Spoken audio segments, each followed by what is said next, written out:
Oi, se você chegou até aqui, chegou no Manchete Insights aqui no canal do YouTube. Eu me chamo Andréia, sou eu quem apresenta esse canal e eu agradeço muito você estar aqui com a gente. Todo o conteúdo que a gente prepara aqui no canal é para agregar valor para você. A gente fala sobre comunicação, a gente fala sobre o mercado corporativo. Toda semana tem algum assunto interessante. Então, antes de você seguir para o próximo episódio, eu queria te fazer um convite. Se inscreve aqui no canal e ativa o sininho para você receber o nosso conteúdo. E também curte, compartilha e comenta. Quando você comenta, quando você compartilha, a nossa audiência cresce, o nosso público cresce e a gente consegue agregar valor para mais pessoas. Então, vem com a gente!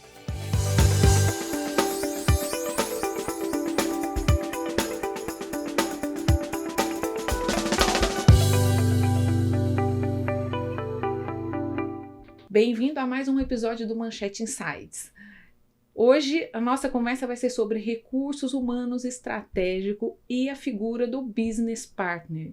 Eu recebo a Rosângela Mancuso, ela é Head e consultora de RH na R Mancuso, com quem eu já tive a satisfação de desenvolver projetos na área de endomarketing e employee branding. É uma satisfação te receber, Rosângela, seja bem-vinda. Obrigada, Andréia. Eu agradeço muito o convite, principalmente falar um assunto que eu sou apaixonada. Desde que eu era estudante, eu era apaixonada sobre esse assunto. E para mim vai ser um prazer enorme compartilhar esse conhecimento e também fazer com que profissionais que não conhecem essa área tenham maior amplitude, né, de conhecimento sobre o assunto. Ai, muito obrigada. Te agradeço muito. Rosângela, eu conheço você da gente ter desenvolvido aí um projeto extenso, né, de endomarketing. A gente meio que atuou como uma consultoria, né, para você, fazendo treinamento também na área de comunicação. E eu queria saber como é que o departamento de recursos humanos de uma empresa pode ser estratégico. Na verdade, assim, eu vou começar contando uma historinha para que as pessoas consigam entender. E eu vou tentar ser didática, mas não sendo chata, né? Mas é importante as pessoas terem esse histórico. Na verdade, tudo começou na época da Revolução Industrial. Então, na verdade, a área de RH era conhecida como recursos industriais. Então, o homem, na verdade, passava a ser uma extensão da máquina, né? As coisas eram muito mais burocráticas, muito mais processuais. E a coisa era muito relacionada à remuneração. E aí teve uma virada de chave aí com a Segunda Guerra Mundial, né? E aí tivemos a primeira evolução da área de RH. E a RH passou a ter uma visão um pouco mais humana, né? O RH passou a ter uma equipe mais multidisciplinar, né, com profissionais não necessariamente só de administração ou áreas muito mais técnicas, mas passou a ter, na verdade, subsistemas que a gente até conhece hoje, que é o recrutamento e seleção, treinamento e desenvolvimento, a área de cargos e salários, parte de relações sindicais, né, que era muito forte nessa época. Eu acho que ainda é, né, Rosângela? Não, ainda é forte, mas por conta da reforma trabalhista de 2017, a coisa ficou um pouquinho mais fraca. Mas para algumas segmentações ainda é bem forte. E continuou-se a ter a parte de departamento pessoal. Até porque departamento pessoal é uma área que, assim, não pode errar, porque gera muito impacto, né, para a empresa e também os colaboradores. Já pensou você errar teu salário, errar a data de pagamento? E a empresa, né? com frequência, é um problema, né? E a empresa também tem multa, tem toda a questão da legislação trabalhista, enfim. Só que a coisa teve que evoluir ainda mais, né? E aí, nos anos 90... né, a gente passou a ter uma virada de chave, teve uma segunda evolução da área de RH, que em muitas empresas mudou-se até a nomenclatura, né, passou-se a não ser mais recursos humanos e sim, como muitas empresas hoje chamam, né, área de gente e gestão. Então tivemos essa mudança de chave. Mas por quê? Porque, na verdade, entendeu-se que o RH poderia ser muito mais participativo, não somente com as áreas especialistas, multidisciplinares, com aquelas atividades que são muito importantes, sim, mas também fazendo parte da área do negócio. Porque não adianta você desenvolver uma série de processos e procedimentos se você não entende do negócio da empresa, se o RH não participa do planejamento estratégico da empresa. Então, é importante ter essa participação. E, na verdade, começou a enxergar vamos dizer assim, os colaboradores como um capital humano. Como um capital humano, como um talento, enfim, valorizando toda a parte de competências, né, que é conhecimento, habilidades e atitudes. Isso tudo foi essa parte também evoluindo. de soft skills, né? Dos soft skills, exatamente. E aí também as outras áreas, né, de RH tiveram também que ter uma evolução. Que aí depois, mais à frente, eu posso entrar um pouquinho mais no detalhe, tá? Então, falando de maneira bem geral, é um pouquinho do histórico, por que teve essa evolução e por que do RH estratégico, né? Eu não quero ser mal educada, mas, gente, olha só, hoje é o primeiro, a Rosângela é a primeira que grava comigo, hoje aqui no Rio de Janeiro, aqui no Estúdio Nó da Madeira, nosso parceiro aqui no Rio. Rosângela, eu queria, antes da gente prosseguir a entrevista, eu queria que você falasse um pouco da sua trajetória, porque o RH, hoje ele é visto, como você acabou de contar uma história, a parte histórica da evolução do RH, mas e a Rosângela profissional de RH? Conta um pouco pra gente de como é que você chegou nisso, como é que você, né, você disse que você gosta de gente, conta pra gente como é que foi a sua jornada, antes da gente prosseguir. Acho que é importante que as pessoas conheçam como é que uma profissional como você, uma profissional de RH, como é que ela evolui, como é que ele caminha. Então, vou falar um pouquinho de mim. Falar um pouquinho, assim, bem rapidinho, assim, eu sou casada, meu marido atua na segmentação de tecnologia da informação, tem uma família repleta de engenheiros, né? Depois eu tô rindo aqui, mas é porque eu sou o ponto fora da curva, né? Tem uma família repleta de engenheiros e contadores. Tem um pet, um cachorrinho chamado Bolota, que a gente é apaixonada a família inteira. Enfim. Sou formada em psicologia, por isso que eu brinquei que eu sou o ponto fora da curva. Eu sou a única psicóloga da família, tenho pós-graduação em gestão e RH, né? Aí o pessoal pergunta, poxa, como é que uma psicóloga trabalha com recursos humanos? Eu já ouvi muito esse comentário. Dentro da psicologia, a gente tem uma matéria, né, uma parte da acadêmica que é voltada para a psicologia do trabalho. Né? E aí, quando eu fiz essa matéria, eu me encantei. A parte de psicologia do trabalho, dinâmica de grupo, como é que é você ser participativo dentro de uma organização, como é que é desenvolver o ser humano dentro da organização. E aí eu me apaixonei. Mas, inicialmente, eu fiz estágio em outras áreas, fiz estágio na segmentação hospitalar, em hospital psiquiátrico, porque eu gostava também dessa parte de patologia humana. Mas quando eu entrei na área de RH, eu me apaixonei, né? E aí, nessa trajetória, né, da área de recursos humanos, eu tive a oportunidade de trabalhar em várias segmentações de empresa. Eu nunca fiquei restrita a uma cultura de empresa única, né? Eu iniciei trabalhei em banco de investimento, depois, na sequência, em uma empresa de telecomunicações, na empresa de logística, e fiquei bastante tempo trabalhando na segmentação de óleo e gás, até porque é uma segmentação muito forte aqui no Rio de Janeiro, né? E, por fim, eu trabalhei numa empresa que tinha a ver com óleo e gás, mas também tinha uma vertente para a área de tecnologia. Mas eu acho que o principal aí do meu crescimento e o conhecimento da área de business partner é que eu nunca fui uma profissional que chegava e falava, eu só vou fazer isso. Eu sempre fui muito curiosa, sempre quis entender do negócio. E eu comecei a fazer isso antes de conhecer a segmentação do business partner. Mas eu queria entender do negócio, que eu comecei com recrutamento e seleção. Então, no recrutamento e seleção, você tem que entender a necessidade do seu cliente, você tem que entender as competências para aquela atividade. E aí eu sempre queria perguntar além, né? Mas quando eu era estagiária, eu sempre tentava fazer outras coisas. Ia para a área de departamento pessoal, conhecia um pouquinho de cargos e salários, treinamento de desenvolvimento, que eu acho que é uma competência importante para quem quer atuar nessa segmentação do business partner, tá? Então, falando um pouquinho da minha trajetória, foi dessa forma. Foi assim que você se interessou, então, Exatamente. Né? Me chama muito a atenção quando você fala do RH estratégico e quando você está falando aí, você estava ouvindo a sua história, a questão da seleção de pessoal. Qual o impacto que para uma empresa, né, nessa forma de atuar do RH? Qual o impacto para os colaboradores e para os resultados da empresa de ter um RH estratégico? O impacto é enorme, né? Quando você tem um RH como parceiro de negócios, né, você consegue ter uma evolução e um índice de assertividade e aderência do colaborador muito maior, né? Porque, na verdade, o RH estratégico, ele tem uma visão mais macro, né? Ele, na verdade, ele dissemina a cultura da empresa. E ele vai tratar aquilo que for atrelado ao foco do planejamento estratégico. Então, por isso que é importante essa atuação do RH estratégico. E aí, só fazendo uma vertente aí, que eu acho que é importante para ficar um pouco mais didático e objetivo. Tem muita gente que pergunta, mas para que serve o Business Partner? Eu já tive empresas que eu fui trabalhar, que eu implantei esse tipo de segmentação, e as empresas falaram, não vejo justificativa para ter esse profissional aqui. Mas esse profissional, ele torna a questão na verdade, a questão do RH junto com o negócio de uma maneira muito mais ágil, né? Porque ele faz como se fosse um papel do arquiteto, tá? Vamos lá, o que o arquiteto faz? O arquiteto, ele tem um conhecimento um pouco mais macro.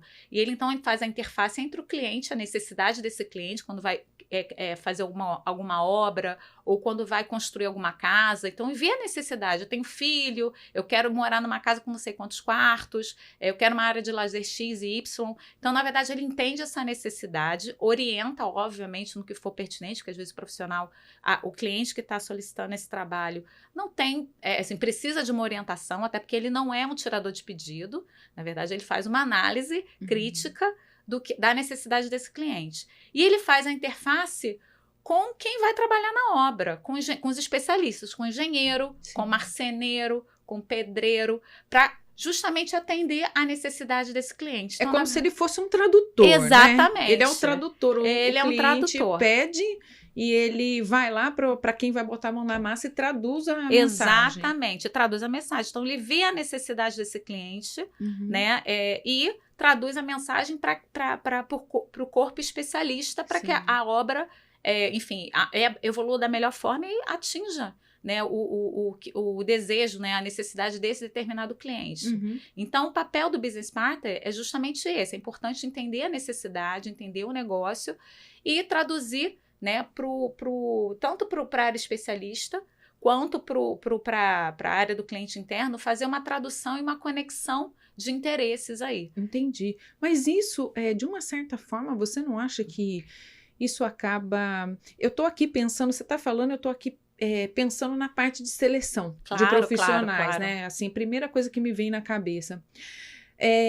Isso não faz uma peneira muito maior, muito mais restrita? Porque eu sou da época, gente, não querendo entregar, mas eu sou da época em que tinha anúncio no jornal. A gente via lá a vaga, a gente mandava o currículo, fazia entrevista, tudo. Eu não sei se era estratégico naquela época, mas havia uma série de preocupações, né? Olha, não vá vestido dessa maneira, você tem que responder assim, assado. Tinha uma série de protocolos que hoje eu acho que não é que está em desuso, porém mudou um pouco. Hoje se incentiva a falar de soft skills, hoje tem a questão do fit cultural, você tem que chegar lá e já tem que saber o que a empresa faz, quais são os valores da empresa, a missão. Isso não é garantia de que você vai passar no processo seletivo, porém, isso faz com que você tenha uma comunicação melhor com essa empresa, com a pessoa que está te fazendo a seleção. No outro lado do balcão, que é o que você está trazendo, o profissional que chega aqui para entrevistar uma pessoa, ele chega com uma intenção, ele já chega com um foco muito mais, a peneira dele chega muito mais estreita do que acho que antigamente, né? Antes, você tem inglês, você tem espanhol, você isso, você aquilo.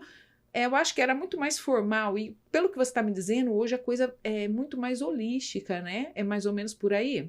A coisa é bem mais holística. Inclusive, existem ferramentas que auxiliam até na triagem, né, de candidatos. Não vou ignorar que cuidar vamos dizer assim, da aparência, no sentido positivo, né, da aparência quando você vai para uma seleção, de você estudar sobre a empresa antes, não seja necessário. Isso aí não caiu em desuso, né? Obviamente que algumas empresas são mais formais, outras menos formais, mas tem coisa que eu acho que o bom senso, obviamente que o bom senso também é de cada um, mas o bom senso é sempre bem-vindo, né?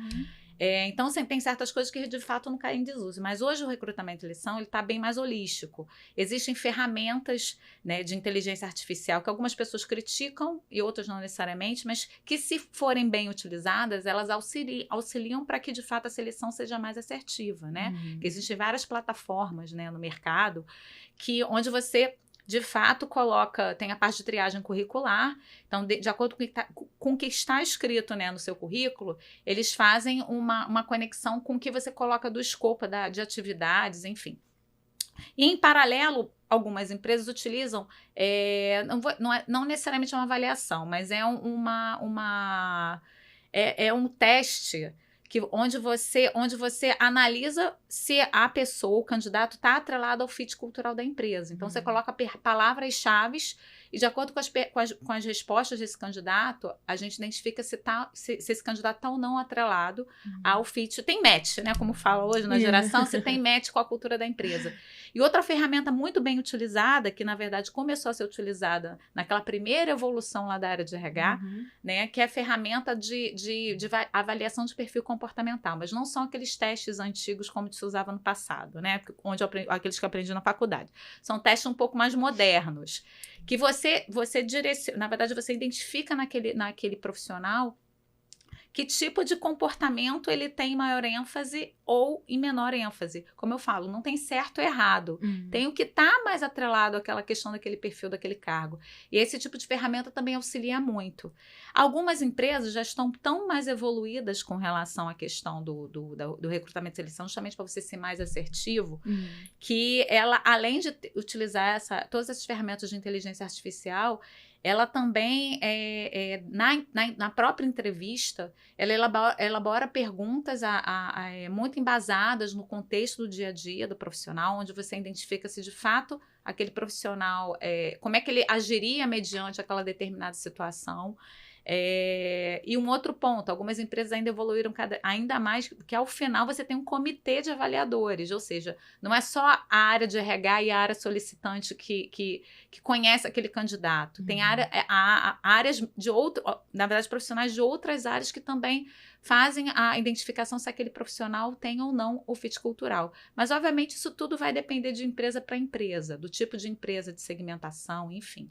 Então, assim, a evolução da área de RH está muito nesse sentido, de você ser mais assertivo, né, em selecionar o colaborador de acordo com a cultura e também de acordo com o cargo que ela vai exercer, tá?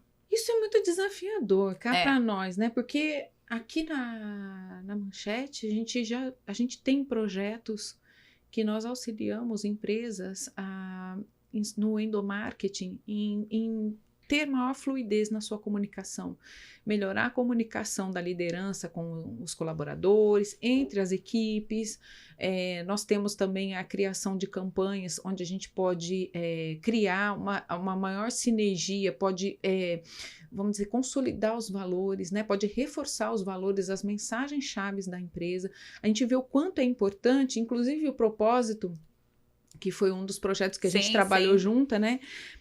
O quanto isso é importante para que você entenda o colaborador tá dentro ou tá fora. Ele atende a empresa, ele consegue entender para onde nós vamos, né? Ou se não, ou a gente recicla. É uma tomada de decisão que vai ser feita depois. Só que fazer esse tipo de seleção antes é possível, quer dizer, você já na parte de seleção. Ali, quando você está fazendo a seleção de forma estratégica, né? Como você diz, tem que ter o máximo de aderência possível na empresa. O que você vai... Quando você avalia isso, você já consegue fazer isso ou é muito restritivo? Tipo, o RH estratégico ele já consegue fazer esse tipo de seleção lá na ponta ou acaba entrando um colaborador que não dá esse fit cultural e depois vocês acabam tendo que fazer um ajuste? O que é essencial? Na verdade, normalmente, algumas empresas, a área do RH estratégico, que é o business partner, é uma área diferente da área do recrutamento e seleção, mas essas áreas elas têm que ter uma conectividade, tá? E o principal, antes, quando vai se abrir uma vaga, ou por aumento de quadro, ou por uma substituição de algum profissional que não deu aderência ou pediu demissão, é entender, fazer um diagnóstico do que de fato aquele gestor e aquela área precisa. Então, é essencial fazer o trabalho base, tá? Sem esse trabalho base, só com uma descrição, efetivamente, descrição de cargo, que é importante sim, mas você precisa entender nas entrelinhas o que de fato aquela área necessita. Né? É fazer um bom bate-papo, um bom diagnóstico. A gente usava no passado a nomenclatura do análise de perfil profissiográfico, só que parece que é muito técnico, né? Mas você precisa de fato entender a necessidade do cliente. Muitas vezes nem ele sabe, então você precisa interpretar e conversar com ele para diagnosticar o que ele precisa. E mediante a isso você alinha com ele o melhor perfil de candidato. Mas isso que você falou tem tudo a ver. Quando a empresa já tem valores bem definidos, um propósito, fica muito mais assertivo realmente você selecionar esse candidato, porque assim, você não faz propaganda enganosa para o candidato. É importante você ser aberto. Olha, os valores da empresa são esse. E é importante também a empresa seguir os valores, sim, não ser só para mídia ver. Talk, né? É o walk the talk. E o propósito principalmente. Entendi. É o walk the talk total. É dizer e fazer. Você fala e faz aquilo, porque senão entra em descrédito. Principalmente com essa geração mais jovem hoje, que, enfim, já está bem ênfase no mercado de trabalho, geração Y, geração Z, são gerações que acreditam muito na questão do propósito. E se de fato elas não acreditam no propósito, elas vão para o mercado. Eu ouvi dizer, inclusive, aliás, eu li umas matérias ligadas. Esse pessoal nem é assim, eles não é o salário, claro que dinheiro é importante, mas não é o salário que é o ponto fundamental. Principalmente entre os mais jovens, que é mais fácil recolocar, né? Porque eles entendem muito de tecnologia, então empresa de tecnologia tem de monte. Então, para eles, pesa muito a questão da liderança, da comunicação dentro de uma empresa e também da questão de missão, valores, propósito, pesa bastante. Então, isso já está sendo falado já na ponta, assim que você já está fazendo a seleção, assim que você já busca um candidato no mercado, você já vem com toda essa situação pronta, né, na ponta da língua.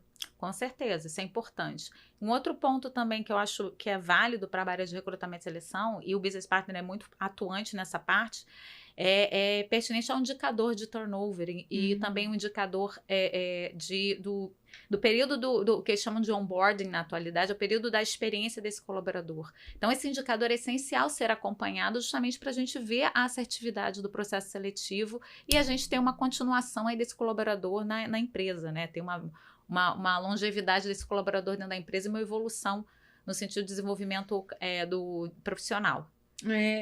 A gente tem falando assim, as novas estratégias, né, ou áreas que estão surgindo aí nas empresas, que é o diversidade, ESG, né, o pessoal tem falado bastante, aliás, isso a gente pode acompanhar nos jornais, tem empresas que contratam empresas, né, prestadores de serviço, olhando esse tipo de indicador, né, compliance, né, algumas certificações já relacionadas a essas áreas, né.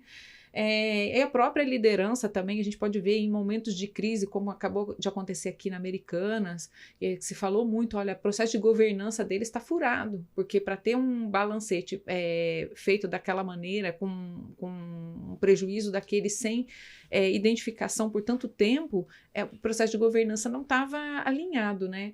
Então, assim, tudo isso é visto também por esse RH estratégico. Também, mas uma coisa que primordial.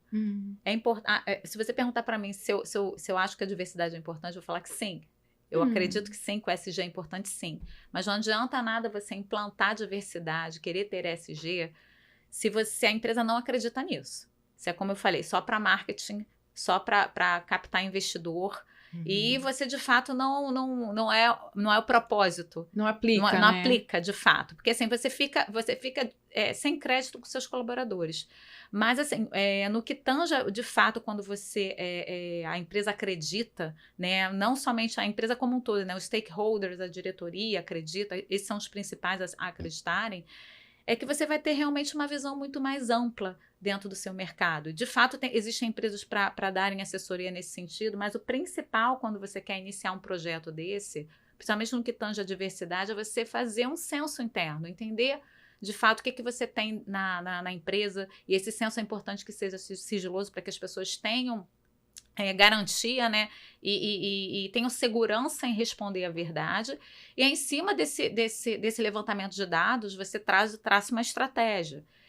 E para que a estratégia funcione, tem que entrar no planejamento estratégico da empresa. A gente tem que ter metas, tem que ter investimento, para que a coisa seja a longo prazo. Né, e que de fato a empresa acabe tendo bons frutos, né, com essa implantação, tanto da diversidade quanto da ESG. A questão, a gente falando disso agora, a questão na verdade, tudo isso converge para uma coisa só: melhorar os resultados da empresa. Exato. Né? Ter uma boa comunicação, ter o candidato, o colaborador com o máximo de fit possível, né? Dentro de uma empresa, se traduz em resultado. O que mais que a gente pode olhar nessa atuação do RH estratégico e do business partner? O que eles entregam? O que eles ajudam a entregar em termos de colaborador para a empresa? Bom, de maneira geral, você falou tudo. Se traduz em resultado. E esse resultado é muito atrelado. Como é que você faz acompanhamento desse resultado, né? Uhum. É importante você sempre fazer análise de dados, né? Como eu digo, os dados são todos os indicadores de maneira geral. O que a gente tem hoje até mais tradicional no RH, o turnover, o absenteísmo, que é vinculado à questão de faltas e atestados médicos, horas extras, né? Tem que ser analisado. Por que tanta hora extra, dependendo da situação? Será que vai criar um burnout nos colaboradores? Será que precisa ter um aumento de qualidade? Isso tudo tem que ser analisado. Não somente esses indicadores não devem somente existir só para constar, eles têm que ser analisados. Outro indicador que eu acho importante para a gente poder verificar se de fato a aderência do colaborador está atrelado ao negócio, aos indicadores da empresa, ao planejamento estratégico da empresa, é a pesquisa de clima organizacional. Né? Então, ver o grau de satisfação e de engajamento dos colaboradores. Mas, como eu falei, isso aí não pode ser somente para constar. A gente tem que fazer, de fato, um diagnóstico e ter um plano de ação. Senão, a coisa fica sem crédito. Fica sem... Enfim, só para aparecer, efeito, não surte efeito. Eu acho interessante porque eu trabalhei numa empresa que eu participei de uma pesquisa de clima organizacional. Foi uma coisa bem primária, você falando agora que tem que surtir um efeito. Eu me lembro que era mais para saber o que a gente achava da liderança do que para realmente promover algumas melhorias. E eu acho que isso acaba afetando... a nossa mente como colaborador acaba afetando, porque a gente fala assim, bom, tudo bem, era só para avaliar minha liderança, então não é bem uma pesquisa de clima, né? É só para saber se eu estou achando que ele está indo bem ou não. O que eu acho que é uma coisa que fica muito na mão de um terceiro, né? Nem sempre o colaborador está satisfeito com aquele líder, né? E tem outras coisas que a gente pode avaliar numa empresa. Hoje, como é que o RH estratégico, como é que ele enxerga a figura do colaborador? Até agora, acho que eu fui meio tendenciosa, porque eu acabei falando mais de seleção, porque eu fiquei super curiosa nisso, né? Poxa, é uma ponta, assim, a coisa começa lá fora, tipo, mandando o seu currículo e a gente avaliando tudo. Mas, e colaboradores? Como é que o RH estratégico enxerga? Vamos olhar agora para dentro da empresa. Uma vez a gente já está lá dentro, qual é o papel desse business partner? Qual é o papel desse RH estratégico para tornar a vida desse colaborador que passou por tudo isso? Como é que eles atuam para tornar a vida do colaborador, não só para ele dar mais resultados, mas para ele estar satisfeito? Como é que é? E quando você tem nem todos os valores, eu acho que nem todos casam, né? Evidentemente que alguns dos meus valores não casariam com algumas coisas de uma empresa que eu trabalharia, mas tem algum ponto que tem uma sinergia. E como é que o RH estratégico, eu já não sei se o business partner atua nesse caso, mas como é que vocês atuam nesse caso?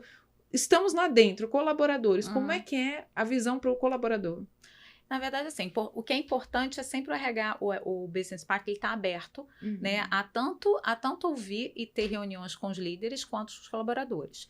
Então, assim, no dia a dia dele, ele precisa muito ter uma agenda, né? E aí ele tem que administrar essa agenda da melhor forma possível, mas uma agenda com os líderes para entender como é que está a equipe, para entender, até falar um pouquinho do negócio pertinente à área, né? Normalmente você divide o business partner de acordo com a segmentação. Normalmente tem um business partner voltado para o staff, outra para a área fim.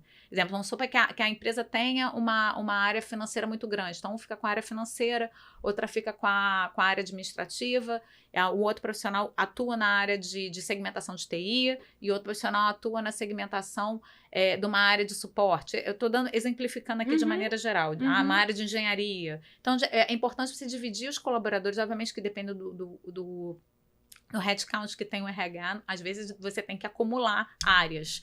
Mas, quando dá para subdividir melhor, você atender a determinado número de líderes, vamos dizer assim, é o plus, né? E é importante você sempre ter uma agenda com esse líder, para conversar sobre a equipe, para conversar sobre a área em específico do negócio, ter uma agenda também com os colaboradores, e você também vai ter a responsabilidade de acompanhar, enfim, a evolução dessa equipe. Você vai acompanhar, você não necessariamente vai criar, mas você vai acompanhar se a empresa tiver uma política de avaliação de desempenho.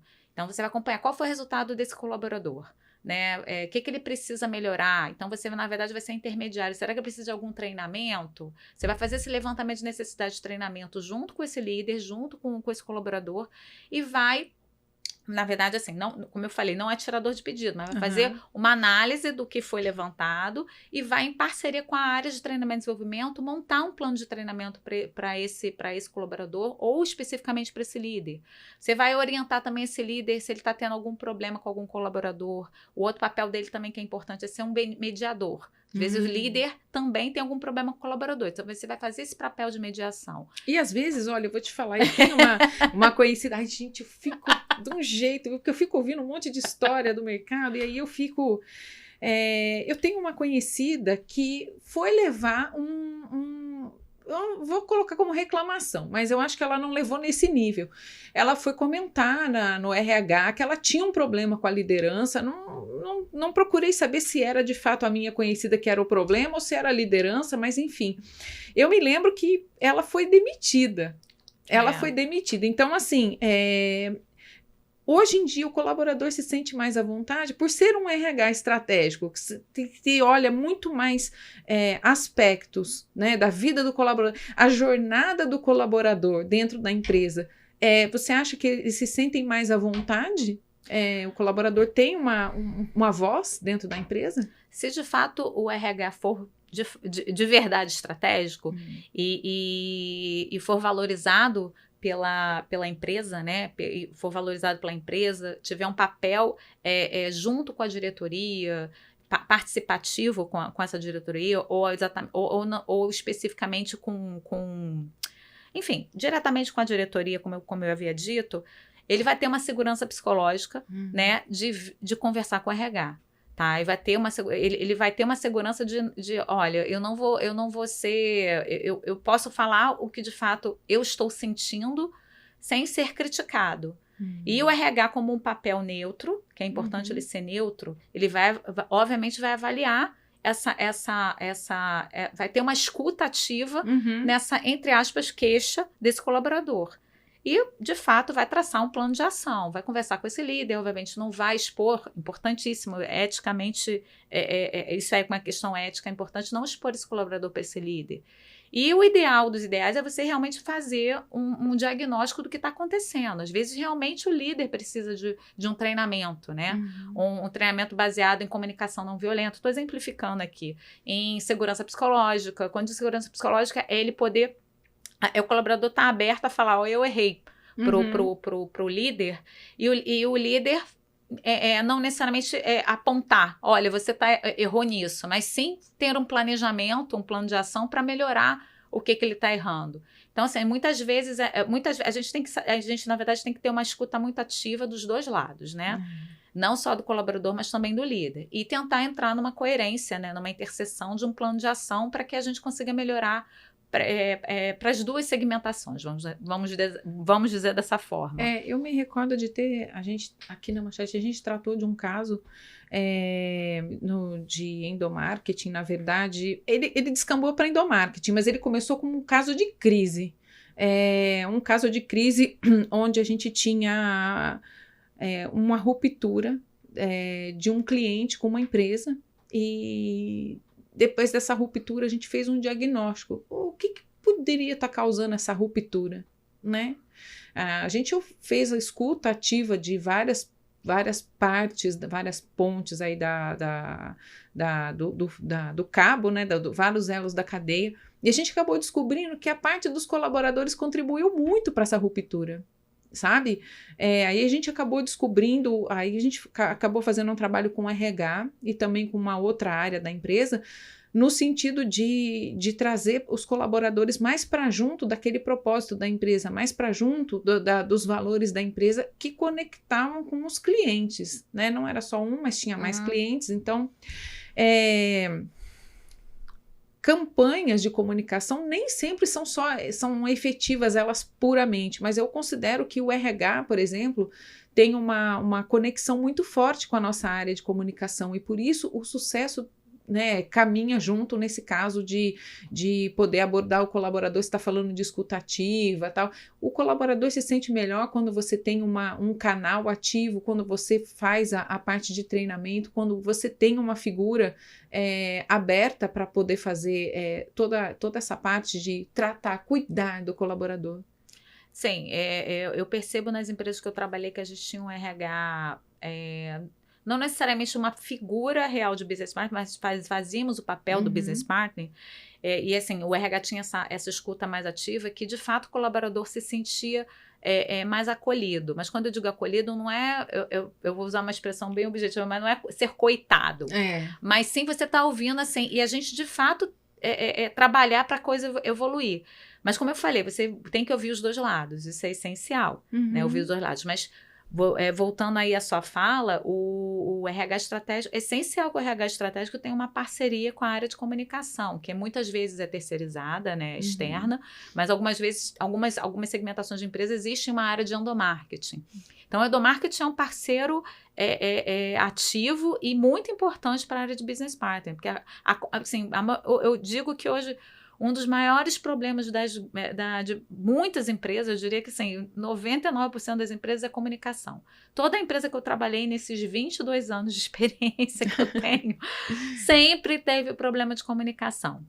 E muitas vezes quem está lá no alto, lá em cima, não consegue enxergar quem está lá embaixo, ou não ouve, né, a necessidade de quem está lá embaixo. Então, acho que a área de comunicação e a área de RH estratégico é muito importante para que essa comunicação seja mais fluida, né? Eles têm que ter sinergia. Né? E de fato tem uma maior sinergia. Então, nosso papel é muito esse, é essencial. E tendo uma comunicação mais fluida, a coisa evolui, a empresa consegue atingir aqueles objetivos traçados, enfim. O sucesso é uma consequência e vai ser o foco no sucesso vai acontecer, de fato. Acho que acaba tendo aquele senso de pertencimento, exatamente, né? Que eu acho que o RH estratégico, ele busca, no final das contas, o resultado, a produtividade, vamos dizer assim, o cliente interno feliz e, por consequência, o cliente externo também ali continua a consumir o produto, mas isso tudo acaba numa coisa só, né? Senso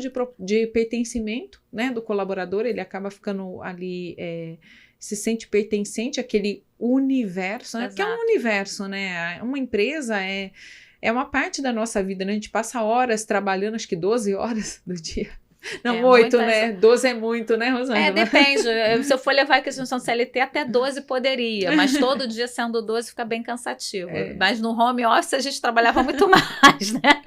É verdade. Nossa, o home office, apesar de que agora é híbrido, né? Para algumas empresas sim, para outras voltou a ser presencial. Aí, como eu falei, depende da cultura da empresa, se é uma empresa multinacional, se é uma empresa familiar, e depende muito da cultura da segmentação, né? Mas isso agora também o business partner, ele acaba atuando mais forte também, né? Porque agora o perfil do pessoal mudou, né? Antes era só presencial e agora o pessoal tá bem mais, vamos dizer assim, acho que o colaborador também ficou seletivo, Rosângela. Também. Muitos colaboradores, principalmente na segmentação de TI, ficaram muito seletivos, né? Existem profissionais hoje em que não querem nem trabalhar presencial mais, né? Não tem nem a flexibilidade do híbrido. Mas aí a gente, enfim, de acordo com o que você também tenha de propósito para sua vida, você escolhe a empresa que você quer trabalhar. Mas só voltando a uma pegada que você comentou aí, o que eu vejo hoje que é importante, está muito ligado a essa geração, né? A geração mais jovem, enfim.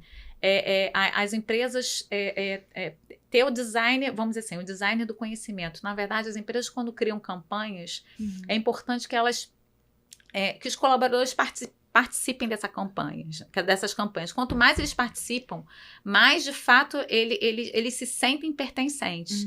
E você tornar, né, a empresa, na verdade, você tornar o colaborador fã da própria empresa. Não necessariamente o cliente externo ser fã, mas você internamente, você criar fãs da empresa, os colaboradores serem fãs da empresa. Então, tem muito essa pegada hoje, e aí valoriza, fortalece muito a questão do pertencimento. E fortalece, né, a marca também, né? Fortalece muito a marca. Nada melhor do que, Natura é um exemplo, Heineken também. Heineken também. A Heineken, só pelo produto já somos fãs. Já somos fãs, com certeza. Né? Mas assim, uma empresa que você vê, vamos pegar a Natura tem creche dentro da empresa para as mães. Ou seja, a colaboradora que é mãe, ela não se constrange de ser mãe. Exato. Ela não se constrange de chegar atrasada, ela não se constrange...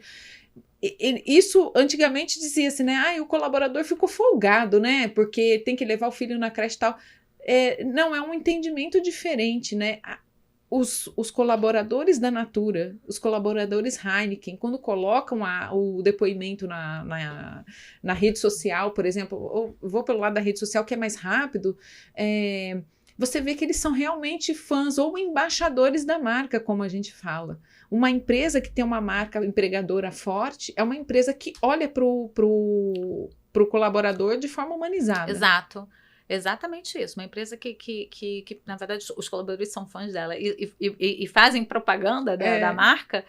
Obviamente que é uma empresa com uma cultura muito mais humanizada. Obviamente que, como eu falei, a gente não pode fugir de ter uma estratégia, de ter um planejamento estratégico, de ter dados, de acompanhar os indicadores, metas, mas você consegue equilibrar as duas segmentações, né? Você consegue ter um equilíbrio entre os dois e, de fato, assim, quando a empresa consegue ter esse equilíbrio, ela consegue ter um excelente resultado no mercado. Até quando tem crise, você consegue se reerguer de uma maneira muito mais rápida, né? De uma maneira muito mais ágil. Né? Os colaboradores, eles de fato vão estar comprometidos para que a empresa consiga, né, superar aquela dificuldade. Sobre isso eu também posso até comento com você esse case que eu comecei a comentar com você.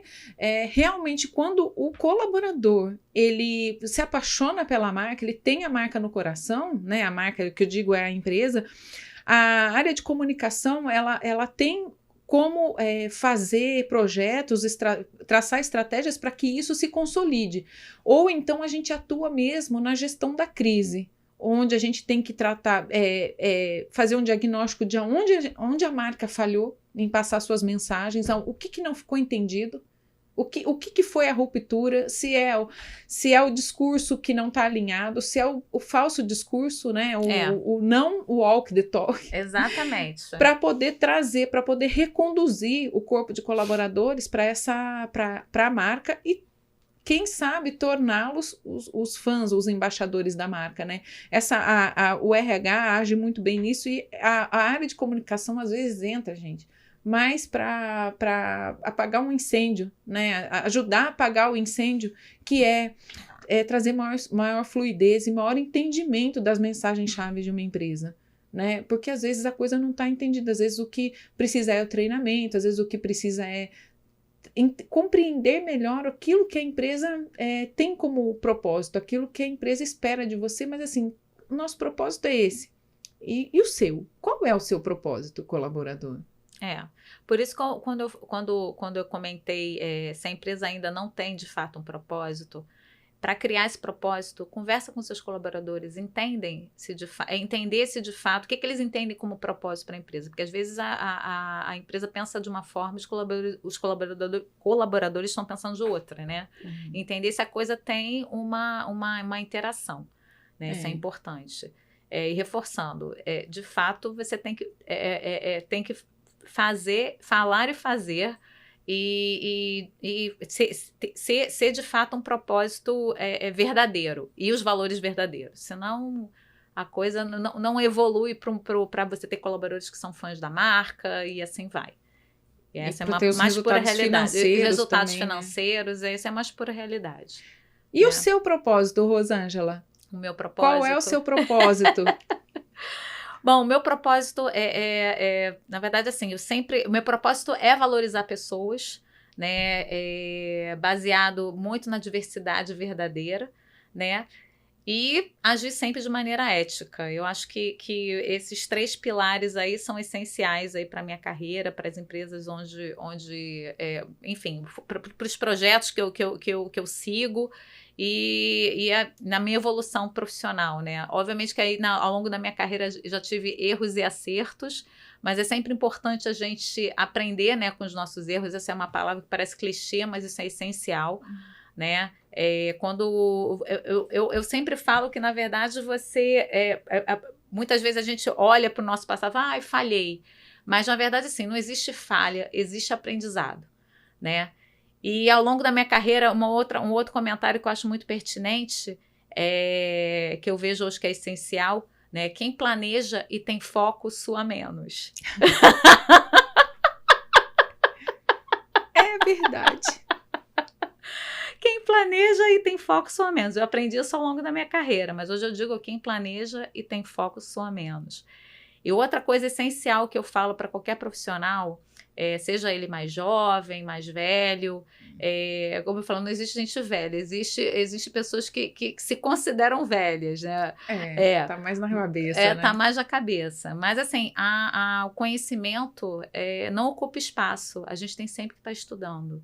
E isso é para qualquer área, não é só área de TI, que o pessoal fala, a tecnologia vai mudando, o médico que vai se aperfeiçoando aí por conta das doenças, enfim, do que vai aparecendo, das variantes, e assim vai caminhando. Mas a gente, qualquer tipo de profissional, você tem que evoluir, né? Fazer muitos cursos, ouvir outros profissionais, até com menos experiência que você, que às vezes tem alguma coisa para agregar. Tá sempre aberto a esse novo conhecimento, isso é essencial. É verdade, comunicação é a mesma coisa. Eu digo que, olha, por muito que eu sou um profissional de comunicação, por muito que eu tenha feito a faculdade, por muito que a gente atue em projetos, a gente está sempre aprendendo, a gente está sempre desenvolvendo. Os projetos que a gente desenvolve também são aprendizados, tanto para os nossos clientes quanto para nós. Então, assim, a gente nunca para. E por incrível que pareça, quando a comunicação não está fluida, quando a comunicação não é o ponto central das coisas, né? Para que você entenda as mensagens, para que haja conversas assertivas, a transmissão das mensagens sejam as mais corretas possível, a produtividade vai pelo ralo, o entendimento entre as pessoas, o networking também não funciona, enfim. Acho que tudo isso junto dá um bom caldo aí do que é o reflexo do mercado corporativo, né? Muito, um excelente reflexo do mercado corporativo. E essa questão da comunicação é importante, porque é importante você entender se de fato o outro entendeu o que você quis dizer, né? Se de fato você foi assertivo na sua comunicação. E aí, assim, eu sou uma pessoa muitas vezes muito objetiva, então acho que muitas vezes você tem que entender se o outro entendeu de fato o que você quis dizer, se de fato ele também está aberto para uma escuta aberta, e aí você ter essa interação de empatia, né, para que a comunicação de fato fique mais fluida. Rosângela, foi uma satisfação conversar com você aqui. Eu te agradeço muito sua presença, agradeço a audiência de todos vocês. O nosso programa está sempre aberto para receber você. Sempre que você tiver uma pauta, quiser voltar, você está super convidada. Agradeço muito. Você quer deixar uma mensagem final para a nossa audiência? Bom, eu acho que é importante você, assim, trabalhar com o que você gosta. Como eu falei antes, você sempre está numa evolução contínua, né? Melhoria contínua é essencial, você sempre tá absorvendo novos conhecimentos. E, bom, se vocês quiserem me conhecer um pouquinho melhor, tem o meu LinkedIn, né? Que é o rosangela.mancuso. né? E lá eu falo um pouquinho eu tenho algumas colocações, falo um pouquinho das minhas experiências. E eu estou aberta aí a contato, se alguém também quiser tirar alguma dúvida e quiser conhecer um pouco mais sobre a área de Business Partner e projetos, fiquem à vontade de fazer contato comigo. Estou disponível. É isso aí, Rosângela. Pessoal, muito obrigada. Até o próximo Manchete Insights.